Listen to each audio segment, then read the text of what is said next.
They drive past a pole, and it has the symbol of Paimon carved onto it. It's just ritualistic graffiti.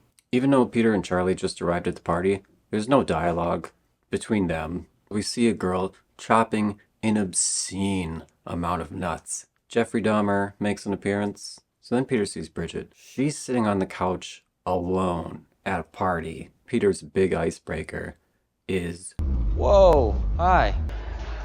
Oh, hi. And then some Chad walks by and says hi to Jeffrey.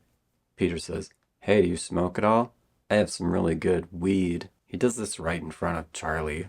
Peter says the first words that I think he has said to Charlie since he was looking for her in her room earlier. They haven't fucking talked.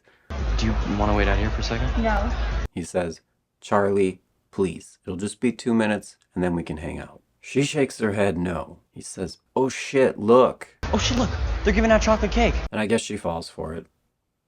Sometimes it seems like the writing was for a character that is younger or maybe more special needs. Other times she seems more mature and self-assured and not able to fall for things like, go get the cake before they run out. "Hurry up, they're gonna run out. Come on, Charlie." So then it cuts and shows two people watching a beheading video, which is going to make sense real soon. Bridget says, "Hey guys, Peter has weed." And the kids both turn around smiling.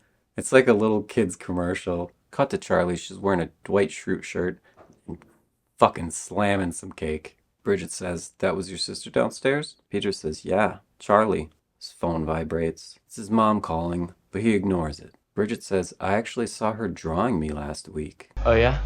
Yeah. She made me look retarded. When the fuck did that happen? They didn't show us that happening. Do they have fucking classes together? Peter says, "Yeah, that's Charlie." His phone vibrates again. It's a voicemail from his mom that we never get to hear. What's even the point of having her call? And then we hear Charlie say, "Peter?" Peter? "Are you okay?" She says, "It's hard to breathe." He says, "What do you mean?" "What do you mean?" The fuck do you think she means? She says, "I think my throat is getting bigger," which is a weird line.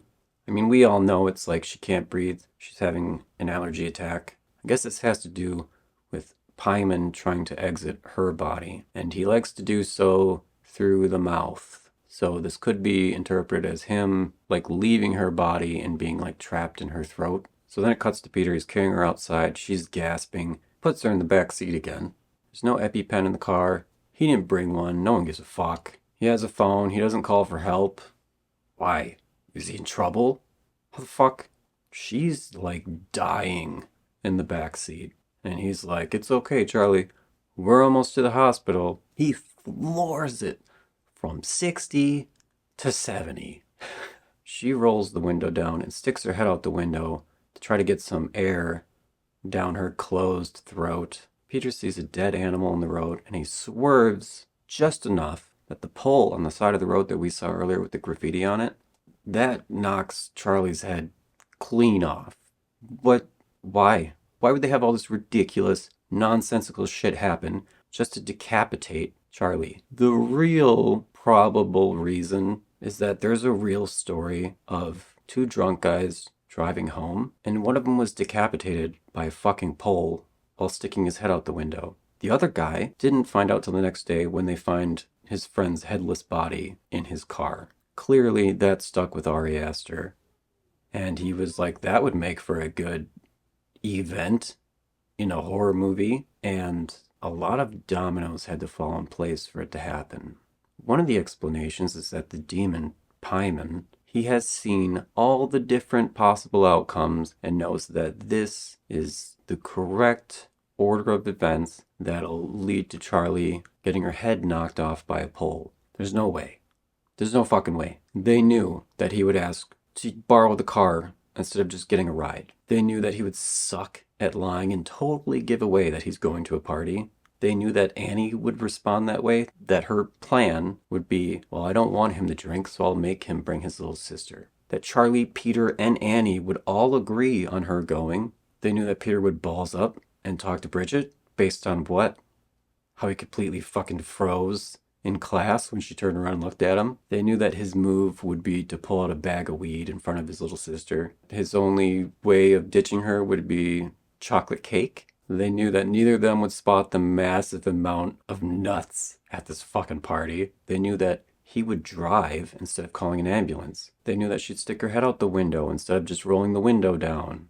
They knew that she would do this just as they were getting close to the pole so that they could stick a dead animal there, knowing that he would swerve that direction and that she would be sticking her head out that side of the car. And before you say yes, they knew all of that because Pyman must be telling them to do it. He knows what sequence of events will lead to this decapitation. Even if so. What the fuck? So I'm supposed to believe in demons that know a deterministic order of events, and assuming that God exists in this fucking universe with demons and shit, he's just watching this shit play out and not interfering at all. Just watching a demon decapitate a special needs child. So Peter stops the car and he's already like 99% sure of exactly what happened. And he kind of glances in the rear view in the back seat for a second. He says, "You okay?" Knowing that she's not gonna fucking say anything back. She doesn't have a head. Peter gets home, he parks the car, he goes inside. We hear Annie say, "Okay, good, they're home." Good. So they're both awake, but neither one of them get up to check on their kids and see how their special needs daughter is doing after going to this party. Peter lays down, we've sped ahead till morning and he's been awake the whole time. Then we start to hear a lot of screaming. Cut to Charlie's head on the side of the road, covered in ants. We see other people driving on this road. Nobody spots the child's face on the side of the road. Cut to Charlie's funeral, and we see her casket being lowered in the ground. Charlie's casket is blue. Blue means Pyman, the demon's color. He's not fucking dead. They're not burying him. Why is the casket blue? A eulogy about Charlie would have been nice, but we don't get that. They just fucking breeze through this whole death scene thing. Cut to the wake deal, whatever the fuck that's called, at their house. So we see Annie is in bed. Steve is letting the last person out of the house. He goes to his bedroom, but Annie isn't there anymore, and we see Zazas written on the wall. Zazas comes from a time that Aleister Crowley spoke to a demon in the desert, which is a name where it's like, oh, spooky name. That must be somebody who knows some occult shit. His real name is Edward Alexander Crowley. He's an English guy who was born to a wealthy family, used his connections to position himself within certain pre-existing organizations, used those positions to further manipulate people and take advantage of them. He created new ways of being initiated to new levels within those organizations that involved sex, like sexual favors. Either he would get to perform them on you or you would have to perform them on him. He was an asshole, fucking con man piece of shit. Zazas is from him, from one of his fucking drug-fueled sex romps in the desert. And then we cut to the best scene in the whole fucking movie, which is Charlie's dad sitting on her bed, flipping through her drawing book. He flips through every page until there's no more pictures, and then he closes the book and he holds it against his chest. This scene is especially impactful because we know that he made her close the book earlier at the funeral. So it probably means even a little bit more to him personally that he stopped her drawing and now it's like what he has left of her. So then there's a fade transition to a close-up of Peter's face. He's in class, remembering what he saw in the rearview mirror in the car that night. He looks forward and he sees Bridget turned around looking at him, but she turns away. He stares at her insanely. So now we cut to Peter and his three friends outside smoking weed underneath the bleachers. Because that's something that people still do. And the dialogue is fucking garbage. But seriously, you see your statuses, bro? Oh my god, dude, I know. So then Peter starts to have a reaction. My throat is gonna work. Which is what Charlie said earlier. So if you believe that the demon is entering and exiting people through their fucking mouths, then it's fair to assume that that's what's happening here too. Because otherwise this scene just doesn't make a whole lot of sense. He tells his friend, "Just hold my hand." And he starts crying like a bitch. Just hold my hand. Hold on. Next scene is Peter arriving at home at night on his bike. Obviously not allowed to borrow the car anymore. So Mom is sitting in the car in the driveway, in the dark. She watches him go inside the house, and she drives away. The next scene is her pulling up at her grief meeting place. Probably a good idea, right?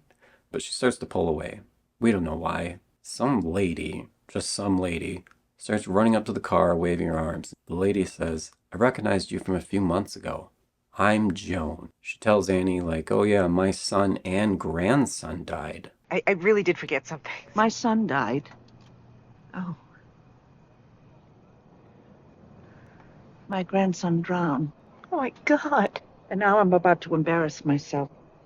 Okay. Gives Annie her phone number just in case Annie needs someone to talk to. And here's the deal. Joan is Annie's mom's friend. Joan is like second in command to this whole fucking cult. Now she's the leader. Now that Grandma's dead, Joan took over. Anyway, Annie gets home. She says she went to the movies again, and Steve doesn't ask about it at all. At the movies. Okay. Not even like natural. Like, how was it? Was it good? What movie did you see this time alone?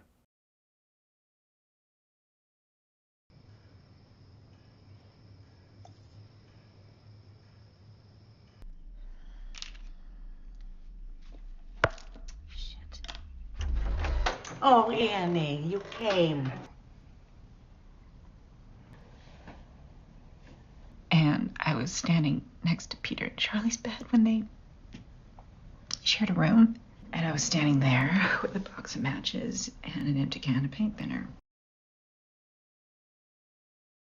Peter says, "Hey, do you smoke at all? I have some really good weed." Now it sucks to have to admit this, but that would probably work. Just a guy going, "I've got weed," and then a girl will go anywhere with him. A car, outside, the woods, fucking basement.